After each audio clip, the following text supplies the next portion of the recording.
오늘 우리 주신 하나님의 말씀은 마태복음 17장 24절에서 27절까지 말씀입니다.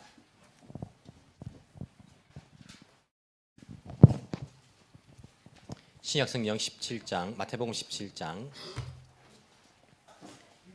24절에서 27절까지 말씀.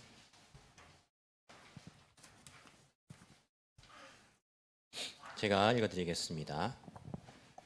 그들이 가버나움에 이르렀을 때에 성전세를 거두어 드리는 사람들이 베드로에게 다가와서 물었다. 여러분의 선생은 성전세를 바치지 않습니까? 베드로가 대답하였다. 바칩니다. 베드로가 집에 들어가니 예수께서 먼저 말씀을 꺼내셨다. 시몬아, 내 생각은 어떠냐? 세상 임금들이 관세나 주민세를 누구한테서 받아들이느냐? 자기 자녀한테서냐 아니면 남들한테서냐? 베드로가 대답하였다. 남들한테서입니다. 예수께서 다시 그에게 말씀하셨다. 그러면 자녀들은 면제받는다. 그러나 우리가 그들을 걸려 넘어지지 않도록 해야 하니 내가 바다로 가서 낚시를 던져 맨 먼저 올라오는 고기를 잡아서 그 입을 벌려 보아라. 그러면 언전 한 입이 그 속에 있을 것이다. 그것을 가져다가 나와 내 몫으로 그들에게 내어라. 아멘. 성경에 보시면 지킬 만한 것보다 무릇 내 마음을 지키라는 그런 말씀이 있습니다. 그리고 성을 빼앗는 것보다 내 마음을 지키는 것이 훨씬 더 낫다. 그런 말씀도 있습니다. 여러분, 우리의 전쟁은요 어디서 되느냐면 우리 마음 속에서 우리의 전쟁이 계속되고 있습니다. 옆에 있는 여러분들, 그 옆에 있는 사람들이 여러분들의 적이 아닙니다. 회사에서 나를 괴롭히는 상사가 적이 아닙니다. 여러분 집에서 같이 살고 있는 남편이 아내가 적이 아닙니다. 그 사람들과 싸워야 되는 것이 아니고 내 마음속에서 치열한 전쟁이 날마다 일어나고 있습니다. 그 전쟁에서 여러분 지지 않도록 하십시오. 성을 빼앗는 것보다 마음을 지키는 것이 낫다. 무슨 말입니까? 전쟁은 내 마음속에 있다는 겁니다. 매일매일 계속되는 여러분 마음속에 있는 이 전쟁에서 포기하지 마십시오. 여러분들 기도하면서 하나님 의지하면서 이 마음속에 일어난 전쟁들을 여러분들 이겨나가십시오. 제가 왜 이 말씀을 드리냐면 저도 이 마음속의 전쟁을 순간순간 하고 있습니다. 치열하게 전쟁이 일어나고 있는데 여러분들 무릇 지킬 만한 것보다 여러분들의 마음을 지키는 그 일들에 기도하고 또한 애를 쓰기를 바랍니다. 오늘 말씀은 자유를 사용하지 않을 자유. 조금 이상한 제목이지만은 이런 제목으로 정해보았습니다. 우리 교회 옆에 보시면 주차장이 있습니다. 여러분 이제 우리 교회 오신 지 얼마 안 되는 분들은 이 주차장이 원래부터 있었다라고 생각할지 모르지만은 원래는 여기에 공장이 있었습니다. 공장을 허물고 주차장을 만든 지는 얼마 되지 않습니다. 주차장을 만드니까요 아침에 제가 출근할 때 보면 항상 보면 이 주차장에 만차입니다. 만차. 항상 만차입니다. 만차인데 여기 이제 근처에 일하러 오고 공사하러 오신 분들이 차를 세워놓고 이제 하루 종일 공사하고 오시거든요. 그래서 이분들이 자판기를 많이 이용합니다. 그래서 우리 교회 앞에 보시면 자판기가 한 대 있습니다. 그 자판기가 예전에 그 음료수를 채우러 오는 그 횟수보다 요즘은 훨씬 더 많이 옵니다. 자판기를 엄청나게 많이 이용하거든요. 이것을 알고는요 자판기 회사에서 근무하는 사람이 우리 교회를 찾아왔습니다. 찾아와서 저한테 교회 거기 책임자냐고 그렇다 하니까 교회 옆에 자전거 세우는 데 있죠. 여기에 자판기를 쫙 갖다 놓으면 장사가 잘 될 거라고. 왜냐하면 잘 될 거야. 맞아. 주차장에서 내리면 바로 이게 있으니까 또 종류별로 갖다 놓으면 한 개 있는 것보다 사람들이 많이 이용할 거예요. 그래서 이 자판기를 설치만 하면 우리가 그 중에 이익금을 얼마를 드리겠습니다. 이렇게 이야기를 하는 거예요. 두 군데서나 찾아왔어요. 두 군데서나. 여러분 보통 같으면 야 그래 가만히 그냥 있으면서 돈 버는 건데 교회 재정도 도움이 되고 그렇게 하면 좋겠다. 그렇게 생각이 들지만은 제 생각에 그렇게 하면 그 돈은 사실은 어느 정도 되겠지만은 교회에서 수입이 생기면 무슨 문제가 발생합니까? 세금 문제가 발생합니다. 세금 문제. 우리가 세금을 신고를 해야 되고 세금을 내야 되는 이 문제들이 발생하기 때문에 교회는 원래 이제 면세를 받지 않습니까? 세금에 대해서는 종교 단체이기 때문에 수입이 발생해 버리면 이게 또 복잡해진다고. 제가 그렇게는 안 되겠습니다. 이게 뭐 얼마 돈이 될지 모르지만은 그거 가지고 우리가 또 교회가 수입이 발생하고 세금을 내야 되니까 안 됩니다. 못 하겠습니다. 이렇게 말했어요. 이분이 포기하지 않고 갔다가 또 왔어요.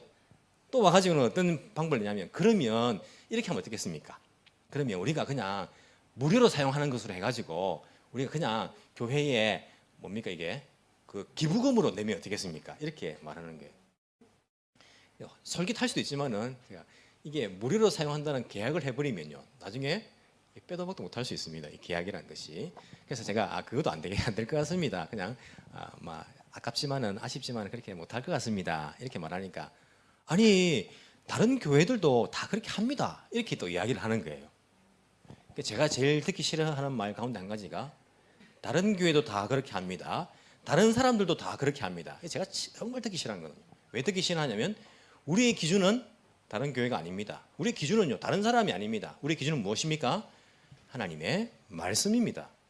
그래서 저는 다른 교회 다 그래 합니다. 다른 사람 다 그렇게 합니다. 이 말하면요 반감이 막 생겨요. 우리 교회는 그렇게 안 합니다 하고는요 제가 돌려보냈어요. 세금 문제, 이것이 지금 세금 여러분 신고하는 기간이죠. 이게 참 어려운 문제예요. 여러분들 세금을 내는 것이 맞습니까? 안 내는 것이 맞습니까? 내는 것이 맞죠, 그죠? 그러면 세금을 솔직하게 있는 그대로 다 내는 것이 맞습니까? 웬만하면 세금을 적게 내는 것이 맞습니까? 다 내는 것이 맞죠, 그죠? 다 내고 계시죠? 사람들은요 어떻게 하든지 세금을 적게 내려고 애를 씁니다. 한때 한국에서 유명했던 기업이 이랜드 기업이었어요. 뭘로 유명했습니까? 세금을 많이 내는 기업으로 유명한 거예요. 사장이 기독교인이에요. 사장이 크리스찬인데 자기는 어떤 마인드를 가졌냐면 우리는 있는 그대로 다 보고한다. 세무서에 보고하고 있는 그대로 다 세금을 낸다. 그래서 한때는요 세금을 제일 많이 내는 기업이었어요. 이게 그렇게 유명했어요.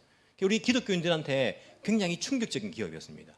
기독교인들은 나라에 내는 세금도 있는 그대로 세금을 다 솔직하게 낸다. 지금은 이제 이런 데가 다 바뀌었죠. 조금 바뀌고 해가지고 안 그런데 처음에 그러한 회사로서 유명했습니다. 사람들이 예수님께 물었어요. 예수님, 우리가 가이사한테 세금을 내는 게 맞습니까? 안 내는 게 맞습니까? 내야 된다 말하면 이 로마 가이사한테 세금을 내는 것이 이게 우리 유다인으로서 어떻게 맞습니까? 막 따질 수도 있고 내지 말아야 된다 하면 나라의 의무인데 어떻게 내지 말합니까? 이 반역입니다. 이렇게 할 수 있지 않습니까? 예수님 뭐라고 대답하십니까? 가이사 것은 가이사에게, 하나님의 것은 하나님에게. 내란 말입니까? 내지 말란 말입니까? 내란 말입니까? 내지 말란 말입니까? 헷갈리죠, 그죠? 예. 이 나라에 바치는 세금 말고 오늘 본문에 보시면요 성전세라는 것이 나오고 있습니다. 성전세는 나라에 바치는 세금이 아닙니다. 뭐 같습니까? 성전에 내는 세금 같죠? 성전에 내는 세금입니다. 이게 얼만큼 내야 됩니까? 은전 한 립 그렇게 되어 있는데 사실은 반세겔씩 이렇게 베드로와 예수님을 위해서 한 세겔 은전 한 립이죠. 이 세겔이라는 것이 이제 원래 무게 단위인데 은으로 된 돈이에요. 세겔이. 이 세겔의 그 무게가 그 두로라는 그 곳에 이 세겔을 사용했는데 이 세겔의 두로에서 난 그 세겔이 구약 성경에서 나와 있는 그 무게, 내려 했던 그 무게하고 또 거의 비슷하기 때문에 이 두로에서 난 세겔을 사용했다고 해요. 세겔이라는 동전을. 앞에 보면 헤라클레스가 거기에 그려져 있고 뒤에 보면 독수리가 그려져 있는 거예요. 우상이 막 그려져 있는 거잖아요. 우상이 그려져 있지만은 이 유대인들 종교 지도자들은 그 무게를 위해서는 괜찮다. 다른 것은 안 괜찮다 하면서 민감하면서 이 돈에 관한 것은요 괜찮다 하고 그렇게 이 두로의 세계를 하여튼 사용했어요. 성전세로서. 그러니까 성전에는 항상 이 성전세를 바치기 위해서 두로의 세계를 바꿔주는 환정사들이 있어요. 환전 이익을 이게 먹는 사람들이 거기에 있었어요. 성전세를 바치면서요 불법을 행하는 곳이 바로 이 종교 지도자들이었습니다. 어쨌든 그 반세겔 남자 20세 이상 성인이면 반드시 성전세를 내야 된다. 이것이 유대인들의 규례로 되어 있었습니다. 언제부터 그것이 정해졌을까요? 십계명이 나옵니까? 십계명이 나오지 않습니다. 언제부터 정해졌을까요? 출애굽기 30장 보시면 12절부터 이런 이야기가 나옵니다. 하나님께서 모세에게 말씀하시기를 너희들 인구조사를 할 건데 인구조사할 때에 너희들이 재앙을 당하지 않도록 그 사람의 속전으로 목숨값으로서 남자 20세 이상 어른들 반세겔씩 내라 이렇게 말씀하신 거예요. 그러면서 이 반세겔 가지고 회막의 일에 사용하여라 라고 하나님께서 말씀하십니다. 무슨 말입니까? 인구조사할 때에 너희들이 재앙을 받지 않기 위해서 각 사람의 속전, 목숨값으로서 반세겔씩 내라 이렇게 말합니다. 무슨 말입니까? 그 내는 반세겔은 무슨 값이다? 목숨값이다라는 말이에요. 이런 왜 인구조사하는데 재앙이 내립니까? 어떤 사람들은 이렇게 이야기합니다. 출애굽할 때에 이 사람들은 하나님이 구원해 줬으니까 그들의 그 목숨값이다.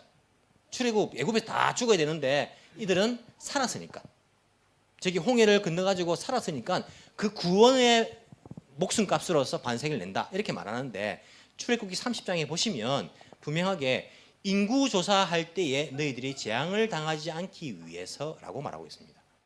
그럼 인구조사하면 뭘 당한다고요? 재앙을 당하는 거예요. 왜 재앙을 당합니까? 인구조사하는데.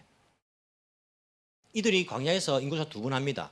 제일 처음 출애굽해가지고 인구조사를 하고, 그리고 그들이 다 죽고 약속의 땅에 들어가기 전에 또 2세대들 인구조사를 하는 거예요. 2번 합니다. 2번 하는데 그 외에는요 인구조사 한 적이 없어요. 한 번 있죠. 언제입니까? 다윗이 인구조사합니다. 다윗이 인구조사할 때에 요압 장군은 말립니다. 임금님이 왜 이렇게 하나님 앞에서 죄를 지으려고 합니까? 여러분, 인구조사가 왜 죄 짓는 겁니까? 인구조사를 한다는 그 의미가 무엇이냐면, 하나님 나라가 하나님을 의지하는 것이 아니라 우리나라에 20세 이상 되는 남자가 얼마인지를 알아보고 군인이 얼마인가, 우리의 그 전력적으로 우리의 힘이 얼마 정도 되는가를 알아보고 거기에 의지를 하는 겁니다. 하나님께서는요 그걸 정말 싫어하세요. 하나님은 하나님의 백성이 자기를 의지하지 않고 다른 것 의지하는 것 정말 싫어합니다. 왜 그렇습니까? 그것은 불신앙이에요. 불신앙. 하나님을 믿지 못하는 불신앙을요 하나님이 정말 싫어하세요. 그래서 다윗이 인구조사하고는요 엄청난 하나님 앞에 벌을 받는 것을 볼 수 있습니다. 이 인구조사는요 지금은 다르죠. 지금은 다르지만은 그 당시에 하나님 나라의 백성들은요 하나님을 의지해야지, 인구조사 해가지고 아니면 말을 갖다가 많이 모아가지고 말의 힘을 의지하고 이런 것들은요 하나님이 정말 싫어하시는 것이었습니다. 그래서 인구조사를 하면 재앙을 받습니다. 하나님을 의지하지 않는 것이기 때문에. 하지만 출애굽한 백성들은요 나라도 아니에요. 이스라엘 아직 나라도 아니고 그들은 해야 할 것이 너무나 많습니다. 회막을 섬길 때에 어디에 진을 치고 누가 먼저 나가고, 여기에 인구조사가 필요한 거예요. 그들을 인구조사에 가서 의지하기 위한 것이 아니라 이게 조직을 정비하기 위해서 처음 있는 그런 일이기 때문에 하나님께서 허락을 해주시는데, 대신에 너희들 알아라, 인구조사 하면 안 돼. 너희들 재앙이 내리는데 이번에 재앙이 내리지 않기 위해서 목숨값으로 반세겔씩 내어라 이렇게 말씀하시는 거예요. 자, 여러분, 이렇게 볼 때에 예수님께서는 성년세를 낼 필요가 있습니까? 없습니까? 없습니다. 예수님께서 성년세를 낼 필요가 없는 이유가 몇 가지 나오는데, 이 성년세는 원래 목숨값이기 때문이에요. 목숨값. 그리고는 이 사람들이 성년세를 잘 안 냈던 것 같아. 성전도 없었고 뭐 회막만 있었고, 성전도 솔로몬 때 만들어졌는데 그때 뭐 이미 돈이 많았고, 그래서 나중에 요아스라는 왕이 성전 수리를 하기 위해서 이 말씀을 꺼내면서 성전세를 내게 만들어요. 느헤미야서 보면 포로에서 돌아와서 성전세를 다시 우리가 결정하자 해가지고 그때부터 결정해서 본격적으로 내는 것을 볼 수 있습니다. 내는데 성전세의 원래 목적은 목숨값이 목숨값. 그럼 여러분, 만약에 어떤 사람이 난 돈이 없어요, 나는 내 목숨을 낼게요 하면 됩니까? 안 됩니까? 됩니다. 목숨값이니까 나는 반세겔 안 내고 내 목숨을 대신할게요 하면 됩니다. 목숨값이니까 자기 목숨 내면 되는 거예요. 목숨값 안 내려고 하면 반세겔 내야 됩니다. 예수님께서는 자기 목숨을 내신 분이에요. 뭘로써? 속전으로서. 우리를 대신해 가지고 예수님은요 자기의 목숨으로서 값을 지불하신 분입니다. 그렇기 때문에 예수님께서는 성년세를 낼 필요가 없으신 분입니다. 디모데전서 2장에 보시면요 그런 이야기가 나옵니다. 예수님의 그 목숨에 관한 이야기를 하죠. 그가 모든 사람을 위하여 자기 속전을 주셨으니, 그가 모든 사람을 위해서 자기의 속전을 주셨으니 예수님은요 속전입니다. 목숨값을 대신 내신 분이세요. 예수님은 성전세를 낼 필요가 없습니다. 거기에다가 성전은 누구의 집입니까? 성전은 하나님의 집입니다. 예수님이 누구십니까? 하나님이십니다. 하나님의 독생자입니다. 하나님과 동일하신 분이십니다. 그러면 성전은 하나님의 집이면 누구의 집도 됩니까? 예수님의 집도 됩니다. 예수님이 성전의 주인입니다. 그럼 예수님께서 성전세를 내야 됩니까? 말아야 됩니까? 낼 필요가 없는 거예요. 낼 필요가 없는 거예요. 예수님께서는 성전세를 낼 필요가 전혀 없습니다. 목숨값이고 그리고 예수님께서는 성전의 주인이시기 때문에 낼 필요가 없는 거예요. 하나님께서 이 목숨값을 다들에게 내라고 말씀하실 때에 부자도 출애굽기 3장 보시면 부자도 한 세겔보다 더 내지 말고 가난한 사람도 반 세겔보다 덜 내지 말라고 하십니다. 부자가 더 내야 되는 거 아닙니까? 세금인데. 아닙니다. 이것은 소득세가 아닙니다. 이것은 목숨값이기 때문입니다. 무슨 말이냐면 부자나 가난한 자나 목숨값은 동일하다는 것입니다. 지금 이 세상은요, 돈 많은 사람들의 목숨이 더 귀한 것 같아요. 가난한 사람들은 목숨이 더 천한 것 같아요. 하지만 하나님 앞에서 부자나 가난한 사람이랑 목숨값은 똑같습니다. 여러분, 일본 사람의 목숨값하고 한국 사람의 목숨값하고 다릅니까? 똑같습니다. 남한 사람의 목숨값하고 북한 사람들의 목숨값이 다릅니까? 하나님 앞에서 똑같은 목숨값입니다. 여러분들의 목숨값하고 지금 아프리카에 배고파서 죽어가고 있는 그 아이의 목숨값하고 다릅니까? 똑같습니다. 하나님 앞에서 목숨의 값이라는 것은요, 그 가치라는 것은 똑같습니다. 이러한 우리의 목숨값을 위해서 예수님께서 대신 속전을 내셨습니다. 그 가난한 자를 위해서도 부자를 위해서도 누구를 위해서도 예수님은 그 자기의 목숨값을 대신 내신 것을 알 수 있습니다. 그래서 예수님께서는 성전세를 낼 필요가 없습니다. 뿐만 아니라 그 성전의 주인이 바로 예수님이시기 때문에 성전세를 낼 필요가 없는 거예요. 거기에다가 성전세를 면제받는 사람들이 있습니다. 누굽니까? 성전에서 일하는 사람들. 제사장들은 성전세를 면제받습니다. 또 랍비들, 선생들은 랍비들은 성전세를 면제받았다라고 이야기합니다. 찾아보니까. 그런 의미에서 예수님은요, 어떤 제사장보다 완벽하신 우리를 위한 대제사장이십니다. 그분은 성전세를 낼 필요가 없는 면제받는 분이에요. 뿐만 아니라 그분은 완벽한 랍비십니다.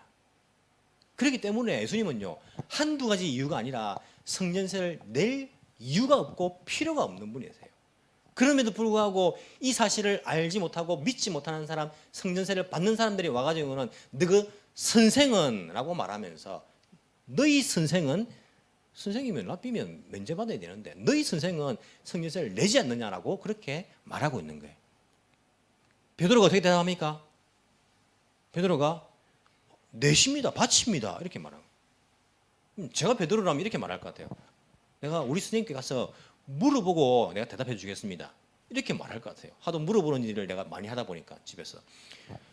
근데 베드로는요, 자기 물어보지도 않고 자기가 대답하는 거예요. 바칩니다 이렇게 말해버리는 거예요. 예수님께 딱 갑니다. 가니까 예수님은 다 알고 계십니다. 예수님께서 먼저 말씀하십니다.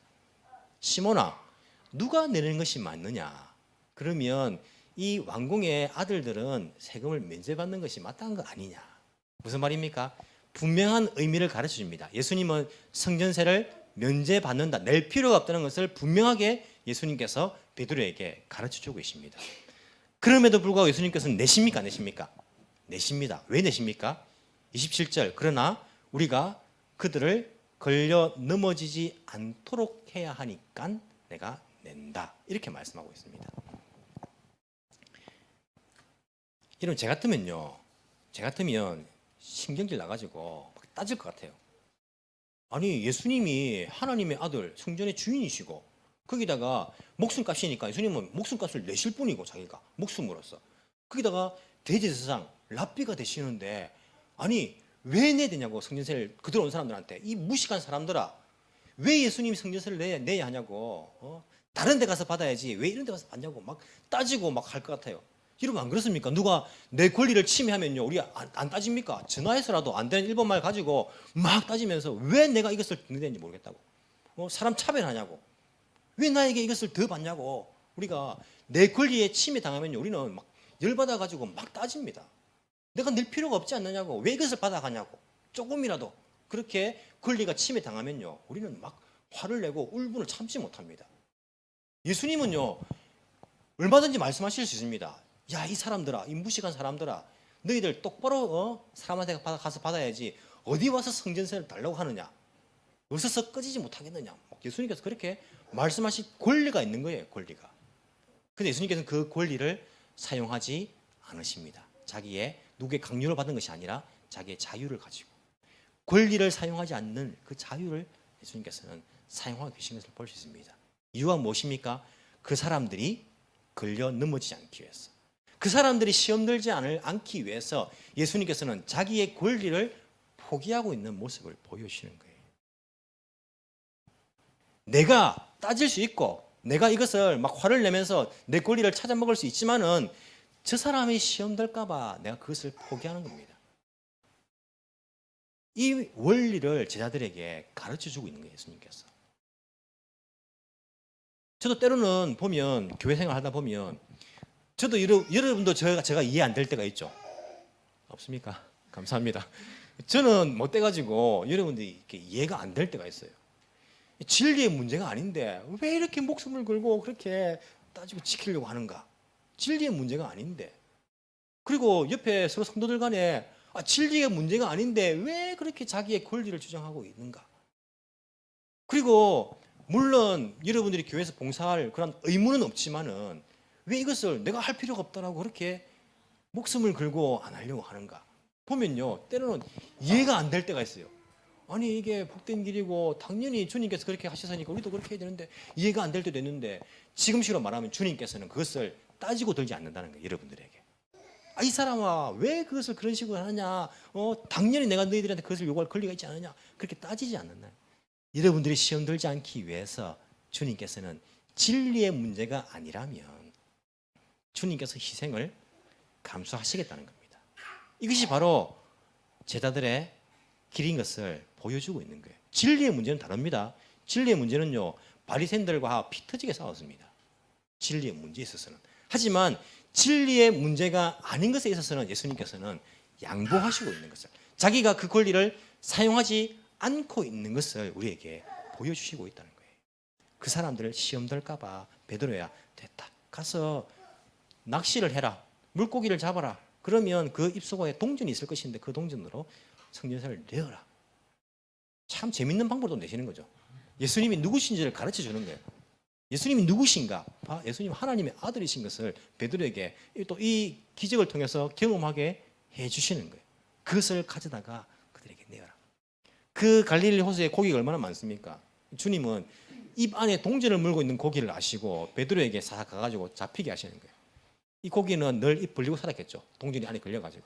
그러다가 그 베드로의 그것을 먹으려고 했는지 아니면 가다가 걸렸는지 모르지만은 하여튼 걸려가지고 가시는 거예요. 주님은 그 갈릴리 바다에 누가 동전을 묻고 있는지 다 알고 있습니다. 그 물고기 상태도.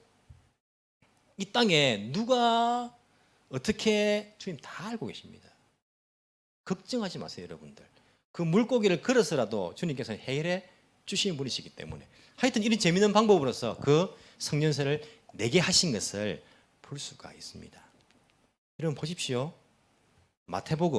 마태복음은요, 유대인 그리스도인들을 위해서 기록한 책입니다. 맞습니까? 마태라는 사람은요, 원래 세금 받는 사람이었어요. 자기도 성전세는 아니지만 세금 받는 사람이었습니다. 그리고 유대인 그리스도인들을 위해서 마태복음을 기록했습니다. 이 기록은요, 마태복음밖에 없어요. 딴 복음서에는 안 나옵니다. 세금을 받는 사람이어서 그런지 모르지만은 이 기록은요, 성전세에 관한 기록은 마태만 여기 기록을 하고 있어요. 왜냐하면 유대인 그리스도인들에게 이게 고민일 수 있거든요. 마태복음이 언제 기록되었습니까? 이것은 예수님 당시에 있었던 사건이지만은 마태복음 기록된 것은 이미 예수님은 성취하셨고 이미 초대교회들이 있고 그 초대교회에 유대인으로서 예수 믿는 사람들이 있을 때예요. 여러분, 유대인으로 예수 믿는 사람들이 얼마나 고민이 많았겠습니까? 난 유대인인데 하지만 그리스도인인데 내가 이것을 지켜야 될까? 말아야 될까? 나는 유대인인데 할례를 받아야 될까? 할례를 받지 말아야 될까? 요즘 바울이 할례 받지 말라고 저렇게 떠들고 다니는데 난 유대인인데 받아야 될까? 받지 말아야 될까? 난 유대인인데 절기를 지켜야 될까? 아니면 그리스도인으로서 절기를 안 지켜도 될까? 나는 유대인인데 성전세를 내야 될까? 아니면 나는 그리스도인이니까 이미 예수님께서 완벽한 성전이셨고 더 이상 성전은 의미가 없는데 내지 않아도 되는 것인가? 얼마나 고민이 많았겠습니까? 유대인 그리스도인들이. 우리들도요, 진리의 문제가 아니지만 고민되는 게 얼마나 많습니까? 될까? 안 될까? 될까? 안 될까? 내가 예수 믿는 사람으로서 될까? 안 될까? 고민되는 문제가 얼마나 많습니까? 그때에 예수님께서는 이 말씀을 통해서 마태를 통해 가지고 가이드라인을 제시하신 거예요. 여러분 할 수 있는 자유가 있습니다. 예수 믿으면 여러분 자유가 얼마나 많은지 아십니까? 여러분 모르시죠? 저는 예수 믿으면 얻게 되는 자유를 잘 알고 있습니다. 제가 얼마나 자유 분방은 아니지만 자유로운 사람인지 아십니까? 저는 예수님 안에서 그 자유가 어떤 것인지를 다 알고 있습니다. 그래서 저는 훨씬 더 여러분들이 깜짝 놀랄 정도로 자유를 누릴 수 있습니다. 하지만 그 자유를 사용하지 않습니다. 왜 그렇습니까? 여러분들이 깜짝 놀라가 죽을까 봐. 제가 여러분들이 시험 들지 않게 해서 사용하지 않는 거예요. 여러분 강대상 올라올 때 넥타이 매야 됩니까? 양복 입어야 됩니까? 반드시 해야 됩니까? 하지 않을 자유가 없습니까? 하지 않을 자유가 있습니다. 하지만 맵니다. 왜? 혹시라도 여러분 가운데에 목사님이 뭐 이렇게 옷도 저렇게 자유롭게 입고 올라와서 설교하시나? 혹시 시험 될까 봐 진리의 문제가 아니니까 제가 그 자유를 사용하지 않습니다. 심지어 제가 예전에 저기 보수적인 동네에서 부목사할 때에 어떤 은퇴하신 나이 많으신 장로님께서는요 이런 말씀하셨어요. 목사님, 목사가요 넥타이 안 매고 강대상에 올라가는 거 됩니까 안 됩니까? 나한테 묻더라고요. 제가 어떻게 대답해야 됩니까? 아 되지요. 왜 못 올라갑니까? 이렇게 대답하고 싶지만은요. 아유 그래 장로님 어쩌면 좋습니까? 내가 그렇게 말할 수 있지만 그렇게 다시 물었습니다. 그 은퇴한 장로님께서 아니 그런 건요 끄잡아 내려야지요. 이렇게 말씀을 하시는 거예요. 장로님 아 그렇습니까? 그냥 막 넘어갔어요. 내가 아니 장로님 무슨 소리 합니까? 넥타이 매고 안 매고가 하나님 앞에서 그게 뭡니까? 자유가 있는데요 라고 말할 수 있지만은요 몰라서 말하지 않는 것이 아니라 그분이 넥타이 문제로 시험 들까 봐 혹시 내가 안 매고 올라갔다가 그분이 시험 들까 봐 제가 제 자유를 사용하지 않는 것입니다. 제가 제 자유를 정말 많이 사용하지 않고 있는 거예요. 여러분 안 보이십니까? 제가 얼마나 자유를 참고 있는지. 여러분들이 시험 들까 봐요 꾹꾹 참고 있다가 폭발할 것 같습니다 정말. 하지만 저는 사용하지 않을 겁니다. 여러분들이 시험 들지 않기 위해서. 여러분 예수 믿는 것은요 예수 믿는다는 것은 우리가 자유로운 것입니다. 이 세상의 법에 매이지 않습니다. 우리는 하나님 나라 법으로 살아가면 되는 것입니다. 하지만 그 자유라는 것 어떤 원리입니까? 이웃이 시험 들지 않는 것. 이 원리에 의해서 사용해야 됩니다. 이런 고민되는 건 많죠. 이것을 내가 해도 되는가 하지 말아야 되는가. 그것이 만약에 이웃에게 시험거리가 된다면 사용하지 않을 자유를 여러분들이 사용하셔야 됩니다. 내가 이것을 해가지고 내 이웃들이 내 아는 사람들이 혹시 시험 든다면 주님 내가 이것을 하지 않을 그러한 자유를 나에게 주십시오. 따질 수 있습니다. 이것은 내 권리입니다. 이것은 내가 의무를 지켰으니까 내가 얼마든지 할 수 있는 내 자유입니다. 따지고 들 수 있습니다. 하지만 그 사람을 위해서 그 생명을 내가 구할 수 있다면 내 자유를 사용하지 않는 그 자유를 우리가 사용해야 됩니다.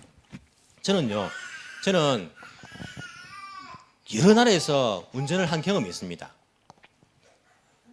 남아프리카 공화국에서 운전을 해본 경험도 있고 남아프리카 공화국은 정말 이렇게 땅이 넓거든요. 넓어서 한국에 살 때는 제가 지평선을 본 적이 잘 없어요. 여러분 지평선 본 적 있습니까? 한국에서. 한국은 지평선 잘 없어요. 산이 막 있다 보니까 지평선이 잘 없어요. 근데 남아공에는요 지평선이 진짜 보이는 거예요. 저 멀리 지평선이 보입니다. 바로 앞에 보이는데 한참을 가도 다다를 수 없는 곳이에요. 거기서 운전을 해봤고 영국에서 운전을 해봤고 영국에서 운전을 해가지고 배에 싣고 프랑스 횡단 그리고 알프스 산을 넘어가지고 스위스까지 운전해가지고 오스트리아까지 제가 운전을 해가지고 다 떨어진 차를 가지고 운전을 해가지고 그까지 가본 사람이에요. 그래서 운전 습관이나 매너에 대해서 여러 나라를 경험을 해봤습니다.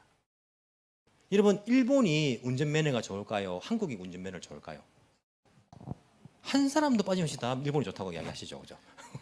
한국이 좋습니까? 일본이 좋습니까? 잘 모르겠습니까? 운전해 보시면. 저는 한국에서도 부산 사람입니다. 부산은요, 여러분 차 가지고 서울 사람들 잘 못 옵니다. 끼워주지를 않고 깜빡이도 끼어 들고 난 다음에 깜빡이 켭니다. 왜냐면 미리 켜면 안 넣어주니까 들어가서 켜는 거예요. 내가 들어왔다라고. 그래서 이 부산이 운전하기 굉장히 힘이 들어요. 운전면허는 일본이 훨씬 운전하기가 쉽습니다. 사람들이 그래도 운전하기 좀 쉽게 다닐 수 있잖아요. 근데 사람들이 일본 운전하기 쉽지요, 훨씬 더 면허 좋습니다 라고 말할 때에, 제가 제일 처음 왔을 때에 저는 유럽에서 운전하다 보니까 일본이 운전면허가 유럽보다 안 좋은 거예요. 왜냐하면 여러분, 운전하다 보면요, 일본 운전면허는 뭐냐면 자기의 권리를 철저히 찾아먹는 겁니다. 그래서 내가 파란 불이면요, 이것은 내가 천천히 가든 빨리 가든 자기 권리예요. 그 뒤에 있다가 우회전 해야 되는데 신호 짧은데 앞에 차들이 정신 차리고 팍 바뀌자마자 빨리 확 가면 좋겠는데 천천히 가는 거예요. 그럼 저는 뒤에서 있다가 한 번 더 신호를 받아야 돼요. 그러니까 뒤 사람 생각해서 좀 빨리 가지면 좋겠는데 뭘 하는지 자기 이제 권리니까 천천히 가요. 그리고 여기 우리 교회에서 좁은 골목에서 큰 길 나갈 때요, 끼어들려 하면 사람들 잘 안 끼워줍니다. 왜냐하면 자기 파란불 신호 권리거든요. 큰 도로가 우선이니까 그게 자기 권리 따라 막 가는 거예요. 파란불 받으면 우회전이 우선입니까? 좌회전이 우선입니까? 우회전 한 차가 우선이지 않습니까? 철저하게 우회전차가 자기 권리를 찾아먹습니다. 양보 잘 안 해줍니다. 그게 자기 권리이기 때문에. 근데 유럽에서 이런 운전을 해보시면요, 안 그렇습니다. 골목에서 큰 길 나간다 그러면요, 제일 처음 본 차가 딱 서줍니다. 거의 10에 9은 다 서줍니다. 그리고 그 차가 딱 먼저 가도록 해줍니다. 이게 어디 가든지 간에 자기의 권리지만은 그 사람을 위해서 저 사람 좁은 골목에서 못 나오고 있는데 내가 비켜줘야지, 양보해줘야지, 이런 마음에 거의 모든 사람들이 다 그렇게 양보를 해주는 거예요. 여러분, 자기 권리를 찾아먹는 것, 내 의무를 지키면 내 권리를 찾아먹는 건 나쁜 거 아닙니다. 이것도 문화 수준이 높은 겁니다. 다른 사람 권리를 침해하면서 내 권리를 뺏어먹는 사람들이 얼마나 많습니까? 근데 내가 권리를 지켜나가는 것, 침해하지 않으면서, 이거 수준이 높은 겁니다. 하지만 이것은요, 세상의 법칙입니다. 하나님 나라 사람들은요, 여기서 더 나가야 됩니다. 유럽은 기독교적인 문화가, 예수 믿는 사람 많지 않지만 지금은 기독교적인 문화가 근간이 되어 있습니다. 사람들 마음속에, 문화 속에. 그렇기 때문에 다른 사람을 위해서 내 권리를 잠시 양보하는 이 문화가 잘 되어 있습니다.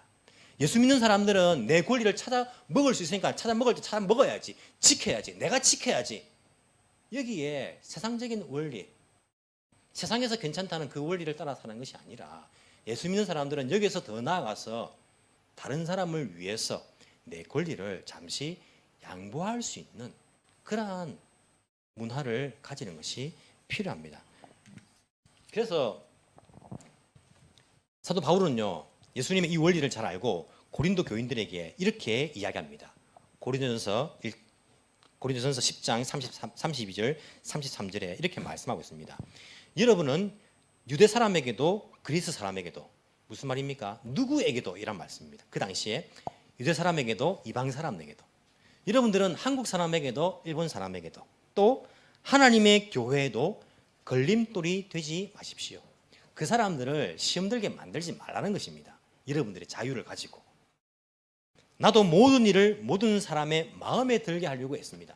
사도 바울이 모든 일을 다른 모든 사람들의 마음에 들게 하려고, 시험 들지 않고 그 사람들을 위해 가지고 하려고 애를 씁니다. 그것은 내가 내 이로움을, 내 이익을 구하지 않고 많은 사람의 이익을 추구하여서 그들이 구원을 받게 하려는 것입니다. 여러분, 이게 제가 일부 예배 드리면서 내 이로움을 구하지 않고 많은 사람의 이익을 추구하는 것, 이게 일본 문화 가운데 있습니다. 그렇지 않습니까? 공동의 이익을 추구하기 위해서 내 이익을, 내 목소리를 잠시 낮추는 것이 있습니다.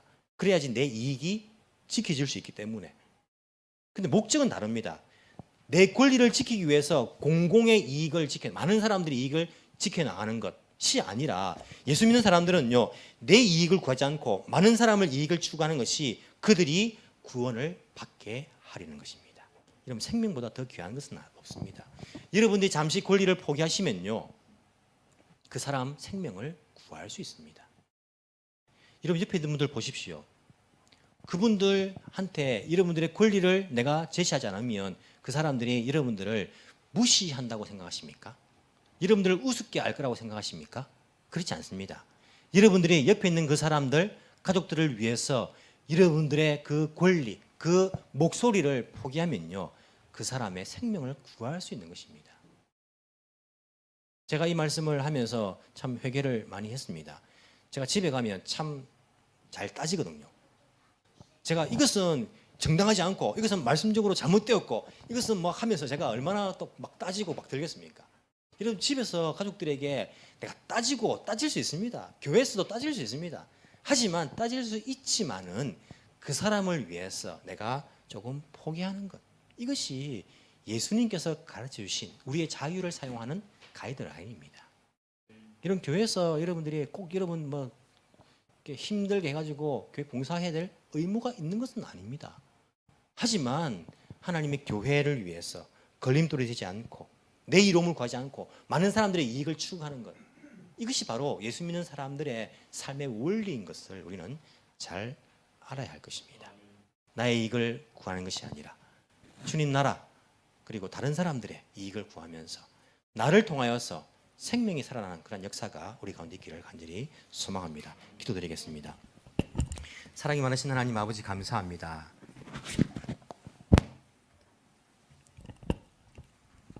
참 쓸모없는 저희들인데 예수님의 그 목숨값을 지불하시고 우리를 구원하여 주신 것 너무나 감사를 드립니다. 우리들은 구원받기 위해서 아무것도 지불하지 않았습니다. 값없이 받은 그러한 구원입니다. 하지만 예수님께서는 너무나 큰 값을 지불하셨습니다. 자기 목숨값을 지불하시면서 우리에게 구원이라는 선물을 허락해 주셨습니다. 주님 감사합니다. 우리가 이 땅 가운데 살아가면서 하나님 나라 백성으로 살게 하여 주신 것 너무나 감사를 드립니다. 주님, 하나님 나라 백성답게 살아가기를 원합니다. 예수님께서 할 필요가 없는 일들도 다른 사람들이 시험이 될까 봐 또한 그렇게 행하여 주시고, 주님께서 다른 사람들의 유익을 위해서 자기의 권리와 자기의 유익을 포기하셨던 그러한 삶을 우리에게 보여주셨습니다. 주님, 우리 이 땅에 살아가면서 고민될 때가 많습니다. 해야 하는지 말아야 되는지, 해도 되는 것인지 하면 안 되는 것인지, 우리의 자유가 어디까지 가능한 것인지 우리가 정말 고민할 때가 있습니다. 주님, 늘 이웃 사랑이란 그 원리 아래서 행할 수 있도록 도와주시고 나의 행동을 통하여서 다른 사람들이 시험 들지 않도록, 아니 그들에게 이익이 되도록, 그들의 영혼을 구원할 수 있도록 주님, 저희들이 자유를 때로는 사용하지 않을 그 자유를 우리가 사용할 수 있도록 주의 은혜 베풀어 주옵시기를 간절히 소망합니다. 그래서 우리 교회가 또한 우리 교회 성도들이 정말 또 다른 생명을 살리는 일에 사용받을 수 있도록 우리 주님께서 성숙한 신앙으로 우리를 삼아 주옵시기를 간절히 소망합니다. 감사드리며 살아계신 예수님의 이름으로 기도합나이다. 아멘.